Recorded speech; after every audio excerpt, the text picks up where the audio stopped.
Las grandes batallas de la Guerra Civil Española.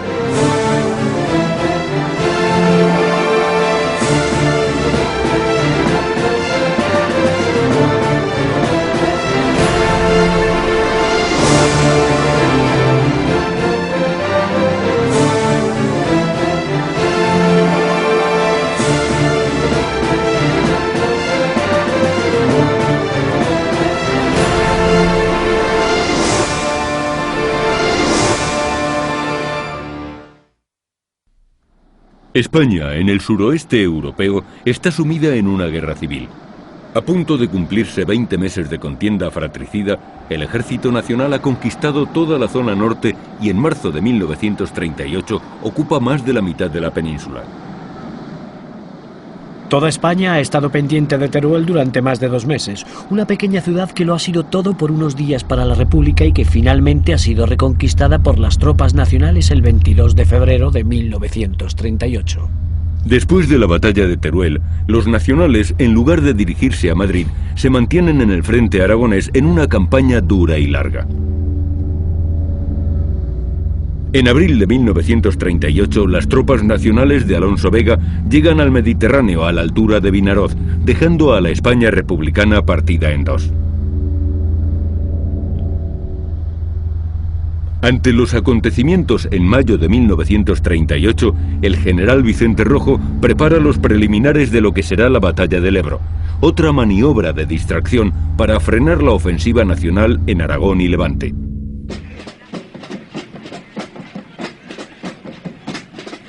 La batalla del Ebro, primera parte. La victoria del factor sorpresa. Una vez que los nacionales han llegado al Mediterráneo, el próximo objetivo es la ciudad de Valencia.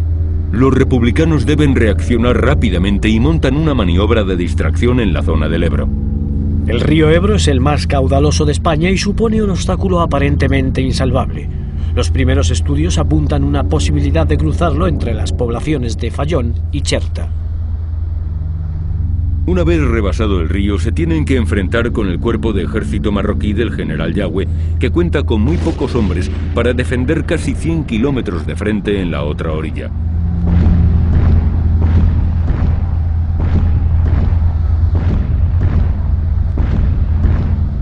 Negrín, el presidente del gobierno, ordena al general Rojo que forme el ejército del Ebro para lanzar una nueva ofensiva. Entre las filas nacionales y según los informes de sus espías tienen constancia de movimientos de tropas en la zona del Ebro. El general Yagüe se convence de que van a sufrir un ataque inminente. El enemigo está haciendo maniobras de cruce de ríos. Los republicanos van a escoger el tramo entre Mequinenza y Amposta por ser la zona más vulnerable.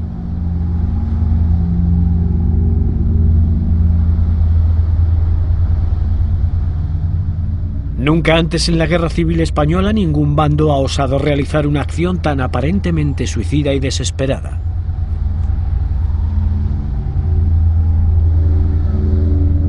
Desde los primeros días de julio, todas las unidades republicanas empiezan a prepararse para la operación. Sin saber a ciencia cierta a dónde van a ser trasladados, miles de ellos son movilizados a la zona del Ebro.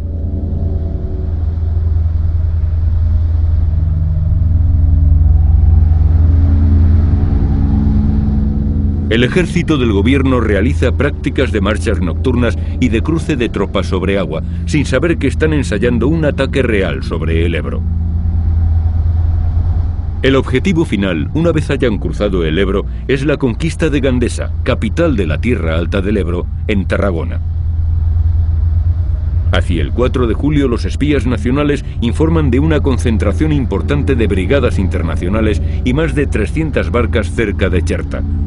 Las compañías de ingenieros llevan varias semanas ensayando la instalación y retirada de pasarelas y puentes. El ejército que pasa un río se carga de esperanzas de victoria.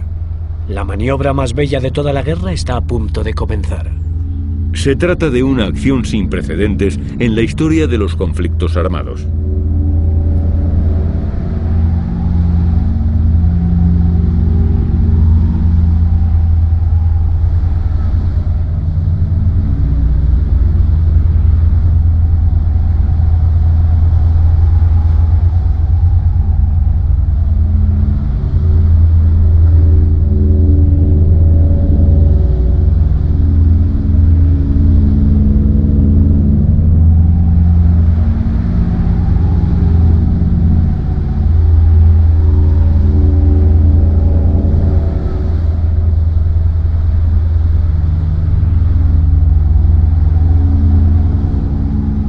La batalla de los 100 días, la más larga de toda la Guerra Civil Española, se va a librar en el Gran Recodo del río Ebro, cuyo teatro de operaciones es la comarca tarraconense de la Tierra Alta.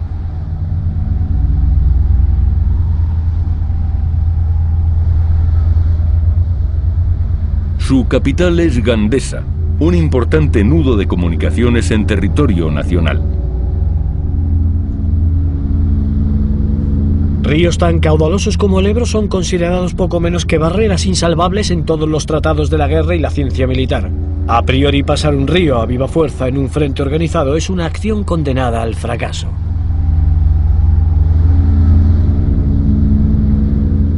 El Ejército Nacional, a tan solo 60 kilómetros de Valencia, tiene que rendirse a la evidencia.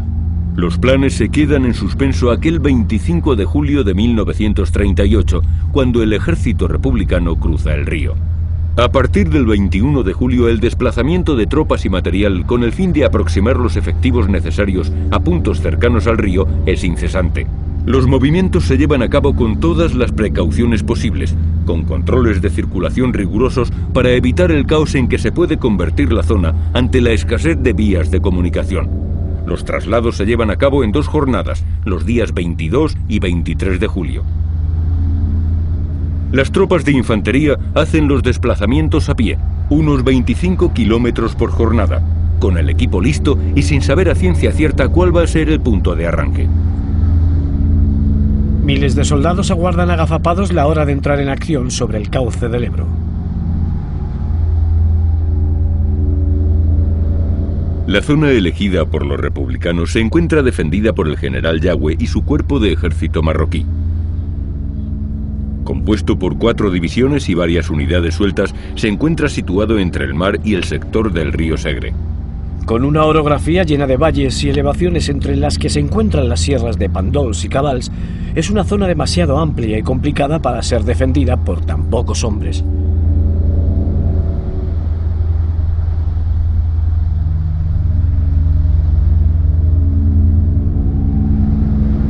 Las tropas de Yagüe montan guardia de forma cansina frente a un enemigo invisible y silencioso que en la orilla de enfrente descansa bajo el sol de julio. Los soldados republicanos esperan la señal para cruzar el río, mientras que los nacionales, ajenos a la amenaza que se cierne sobre ellos, dejan pasar el tiempo con momentos para el ocio y el entretenimiento.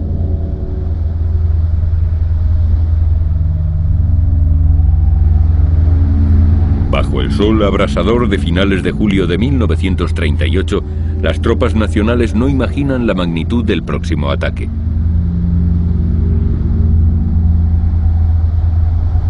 No hay cosa más desesperante que estar en primera línea de frente días y días sin que pase nada.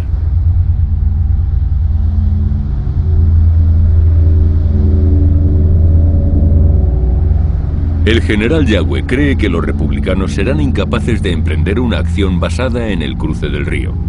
Después de un desembarco, es la operación más difícil que hay en una guerra. Requiere muchas cualidades y ninguna o muy pocas de estas condiciones reúne el enemigo.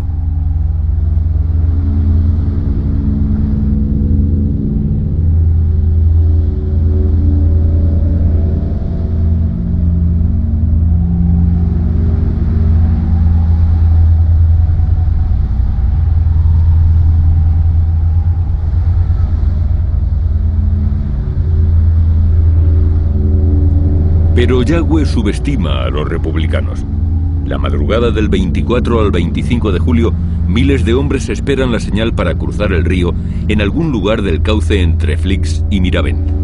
Próximas a la orilla, unas 300 barcas permanecen escondidas junto a los tramos de madera que van a servir para construir puentes y pasarelas para facilitar el paso generalizado de la infantería. El mando del ejército del Ebro es encargado al teniente coronel Modesto, que dicta la siguiente orden. A las 21 horas del día 24 de julio, todas las fuerzas y servicios se concentrarán en los puntos marcados. Las unidades de ataque permanecen ocultas en la oscuridad de la noche, guardando silencio entre los juncos y cañaverales de la orilla. Llevan los cascos puestos y las armas empuñadas. Ha transcurrido la medianoche cuando las primeras barcas se deslizan cautelosamente cruzando el río. Los remos cortan el agua con ligereza, es el único ruido audible.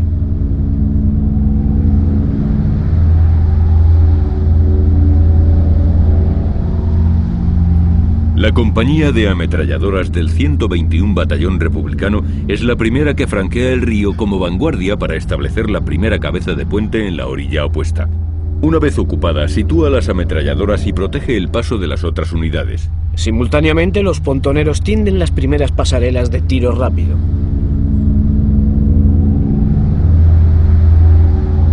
Seguidamente, los soldados de la 226 Brigada Mixta, compuesta de internacionales, cruzan el río. Ya han pasado cerca de 3.000 hombres a la otra orilla.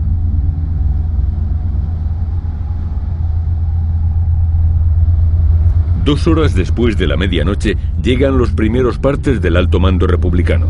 El desembarco se ha realizado con éxito. Se trata de una maniobra brillante. En la orilla opuesta, las tropas nacionales no sospechan el taimado ataque enemigo de que están siendo objeto.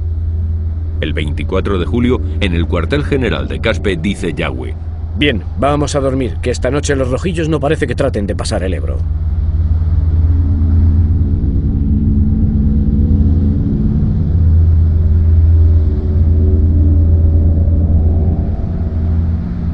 Las primeras noticias del ataque republicano llegan a las 2 horas y 25 minutos de la madrugada del 25 de julio. Mi general, los rojos han pasado el Ebro. Gracias a Dios, todo el mundo a sus puestos.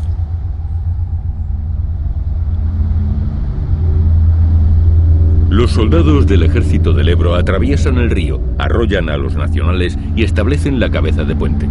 Detrás de la 226 Brigada Mixta siguen los infantes de la 227 y algunos batallones de la 50.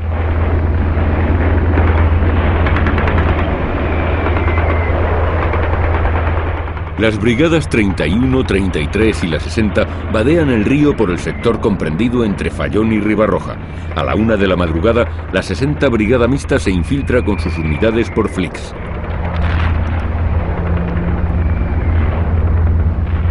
La irrupción de las tropas enemigas, las primeras detonaciones de disparos y el tableteo de las ametralladoras sorprende totalmente a las fuerzas nacionales, que al otro lado del río guarnecen el amplio frente. Son las divisiones 50 y 105, pertenecientes al cuerpo de ejército marroquí, mandado por el general Yagüe. La noche se hace añicos, rota y desgarrada por las explosiones y los gritos de los heridos. La actividad en la orilla republicana del Ebro es frenética. La llegada de tropas es incesante. Todos esperan su turno para cruzar el río.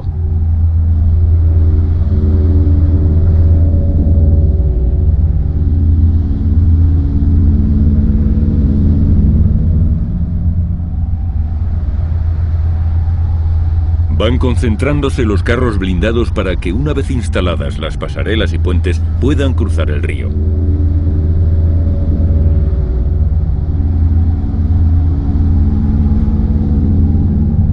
Y miles de soldados siguen franqueando el río con las barcas.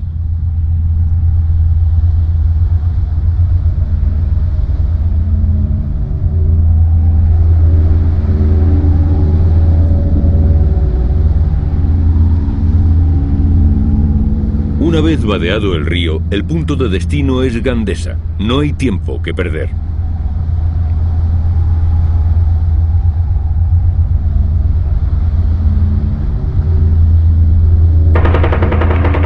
Todo el valle de la Tierra Alta tarraconense se ve envuelto en vivos intercambios de tiroteos y nutrido fuego de ametralladoras.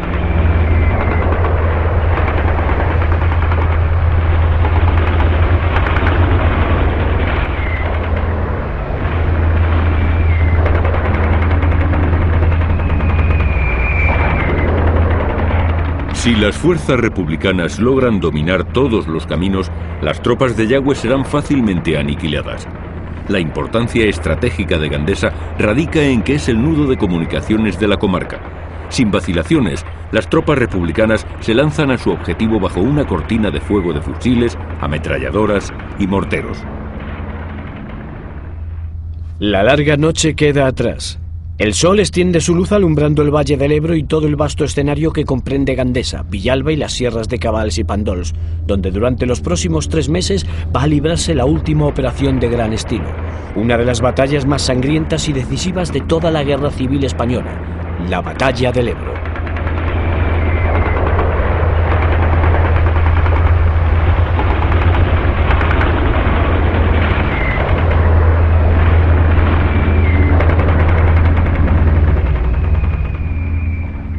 Franco es inmediatamente informado y reacciona como lo había hecho antes desde Brunete a Teruel, aceptando el enfrentamiento directo que se le ofrece y desviando todas las fuerzas a la zona del Ebro con un intenso movimiento de tropas por carretera. La primera llamada que hace poco antes del amanecer es al general Kindelán, jefe de la aviación nacional.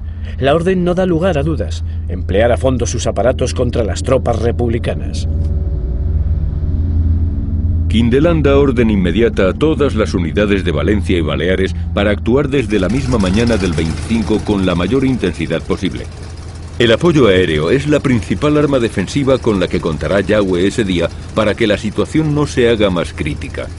40 aviones Savoia 79, 30 bombarderos Heinkel 111, 30 Junkers, 8 Dornier 20, 20 Savoia 81, 9 Breda 20 y 60 cazas alemanes que escoltan a los bombarderos en sus misiones.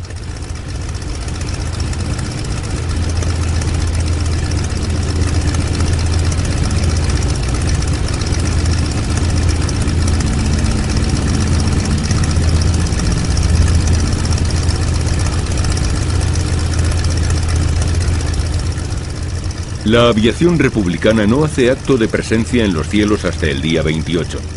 Al comienzo de la ofensiva, los aviones se hallan protegiendo Valencia para no perjudicar el elemento sorpresa. Pero sin dominar el cielo resulta casi imposible moverse en la tierra. Pese a la brillante y rápida actuación de la aviación nacional, el grueso del ejército republicano cruza el Ebro. En esta primera jornada, los nacionales pierden el dominio de todos los observatorios de las cimas de las sierras de Pandols, Cabals y Fatarella. Un golpe mortal para la infantería nacional durante la primera semana.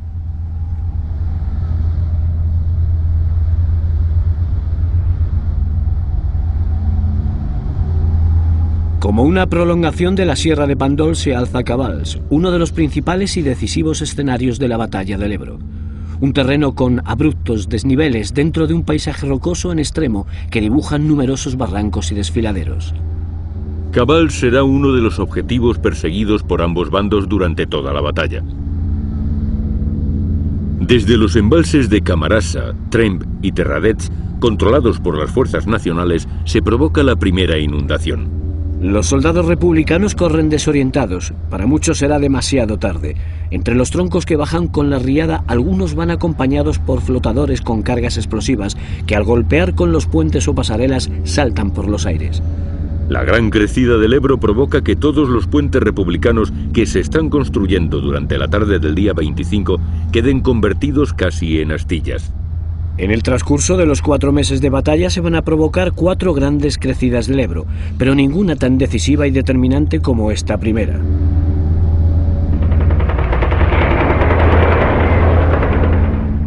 Durante toda la batalla del Ebro, la lucha contra los puentes y pasos del río no va a cesar.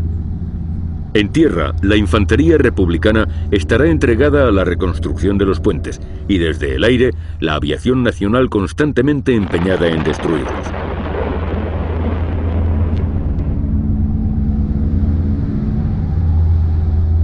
El principal acierto de los ingenieros de la República será su técnica para enmascarar puentes. Instalan grandes lonas de tela sobre distintos puntos del río, atrayendo la atención de los bombarderos italianos. Tras dominar el cruce de la Venta de Camposines, la 35 División Republicana sigue su avance hacia el pueblo de Corbera. Todas las unidades nacionales, ante el intenso fuego artillero, retroceden hacia Gandesa, a escasos kilómetros de Corbera.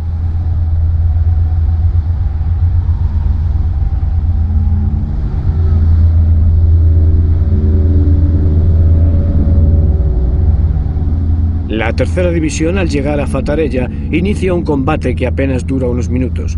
Los que están dentro también son republicanos. Mientras tanto, en el río continúa el paso de las segundas unidades que deben dar apoyo a las vanguardias. Su principal objetivo es unirse con las tropas de la 11 División para desde Cabals pasar a controlar la cercana Sierra de Pandols, cuyo dominio es decisivo para la toma de Gandesa. La Sierra de Pandol es un terreno inhóspito, sin apenas vegetación y con abruptos desniveles dentro de un paisaje rocoso.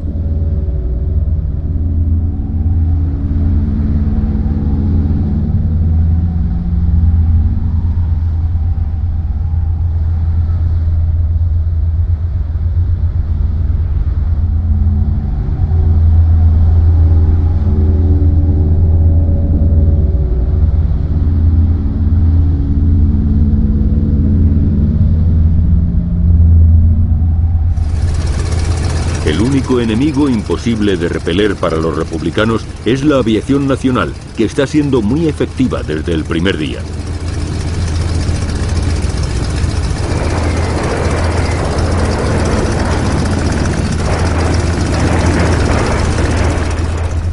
En cambio, la aviación republicana permanece en Valencia sin acudir al frente del Ebro, uno de sus graves errores. Al anochecer del 25 de julio, el Ejército Popular domina la Sierra de Pandols y puntos tan importantes como la ermita de Santa Magdalena, a menos de 10 kilómetros de Gandesa.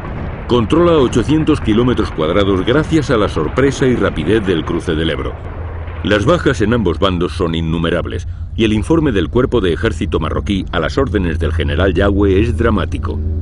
Aguas del río que bañan aldeas, aguas que traen cadáveres de jóvenes soldados muertos en el Ebro. La toma de Gandesa por parte de los republicanos significaría un golpe moral y militar de incalculables dimensiones. Su importancia estratégica radica en que es el nudo de comunicaciones de la comarca. Pasado ese punto, y por la depresión del terreno, ya no hay otro sitio donde el Ejército Nacional pueda frenar el avance.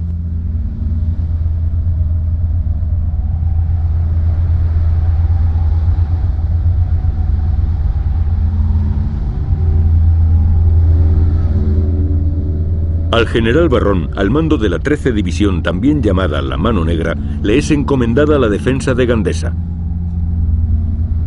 5.000 soldados republicanos se encuentran a las afueras del pueblo. Tienen el control de la cota 481, popularmente llamada Pico de las Viudas, encima del pueblo. Habrá días durante la batalla del Ebro que el pico cambiará de manos hasta 5 veces. La situación en el pueblo no puede ser más dramática. No hay prácticamente fuerzas que lo defiendan. De los 3.427 habitantes que tiene Gandesa, muchos de ellos emprenden la huida hacia los campos alejados del frente.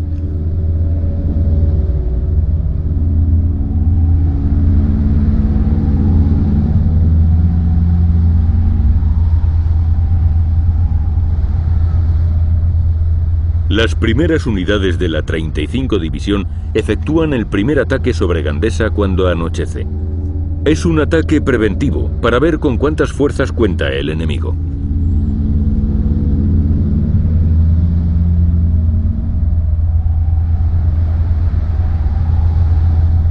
A las puertas de la localidad se suceden combates sangrientos entre ambos ejércitos. Miles de hombres se ven envueltos en batallas primitivas, como de otro siglo. Combates cara a cara, con un fusil y un par de bombas de mano. Unos deben aprovechar la sorpresa antes de que el enemigo se renueve, y los otros deben defender la posición a la espera de refuerzos. Alcanzadas las primeras casas del pueblo, en lugar de fortificarse, recogen agua y vino y retroceden a sus posiciones originales para abastecer a sus compañeros.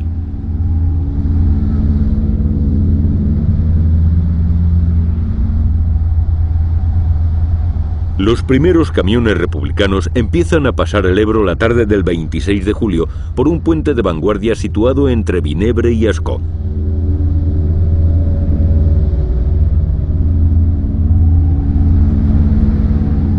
Toda la orilla izquierda del Ebro es un auténtico caos, con cientos de camiones, carros blindados, ambulancias, vehículos transportando tropas, soldados esperando su turno para pasar.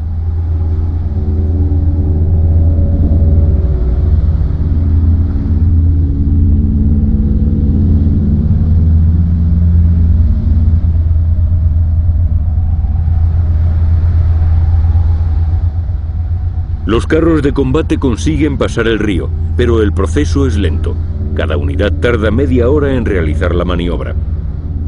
Tras ellos pasan las baterías antiaéreas y demás maquinaria pesada. Llegan a la orilla derecha del Ebro cargados de munición y con todo tipo de intendencia. Antes del anochecer, el puente queda inutilizado una vez más por la aviación nacional. No hay un segundo que perder.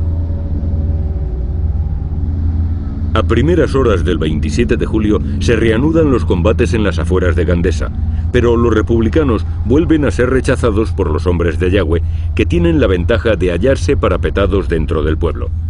El ataque es rechazado, pero los republicanos consiguen refugiarse dentro del cementerio, que será una posición privilegiada para futuras escaramuzas.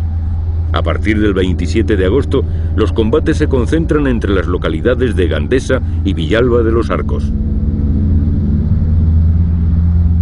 El bando nacional desplaza miles de reclutas al frente del Ebro desde Valencia y Extremadura. Cada división, cada brigada, cada soldado que viaja hacia la zona de Gandesa sabe exactamente su punto de intervención.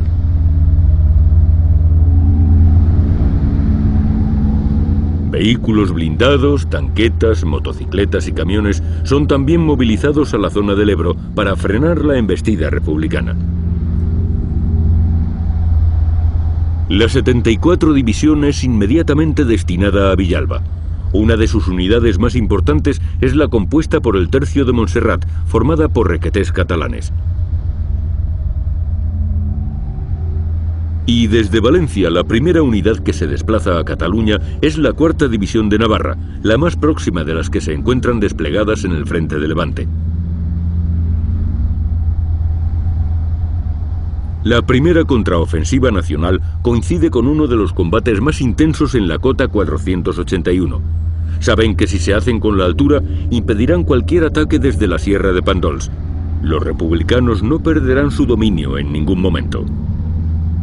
El 30 de julio los vehículos cruzan el río de día, infringiendo así las normas de camuflaje que marca la táctica militar.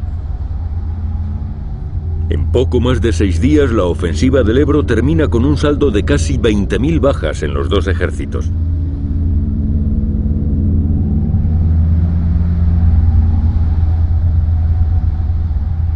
La eficacia del paso del Ebro, su ejecución y audacia, supone el mayor éxito de la República en toda la Guerra Civil Española. La primera fase de la batalla del Ebro ha sido de una belleza extraordinaria, sin ningún ruido de máquinas, sin tiros, sin nada, solo soldados silenciosos cruzando el río de madrugada, llegando a la otra orilla y cogiendo por sorpresa a las tropas enemigas. Superado el escollo de las aguas, el avance ha sido vertiginoso, a pesar de haberse hecho a pie, sin apoyo de camiones ni de otros medios de transporte.